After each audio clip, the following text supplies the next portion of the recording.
லலித் மோடிக்கு எந்த உதவியும் செய்யவில்லை என மத்திய அமைச்சர் திருமதி சுஷ்மா ஸ்வராஜ் தனது ட்விட்டர் பக்கத்தில் தெரிவித்துள்ளார்.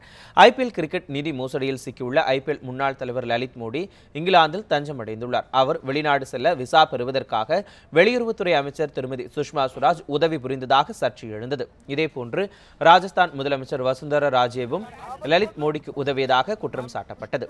இந்த விவரங்களால் நாடாளுமன்றத்தில் கடந்த சில நாட்களாக அமளி நிலவி வரும் நிலையில் சுஷ்மா ஸ்வராஜ் பதவி விலகும் வரை நாடாளுமன்றத்தை நடத்தவிடப் போவதில்லை என காங்கிரஸ் உள்ளிட்ட எதிர்க்கட்சிகள் போர்க்கொடி தூக்கியுள்ளன. ஆனால் எதிர்க்கட்சிகளின் கோரிக்கையை முற்றிலும் நிராகரித்த மத்திய அரசு சுஷ்மா ஸ்வராஜ் பதவி விலகும் பேச்சுக்கு இடம் இல்லை என்று தெரிவித்துவிட்டது.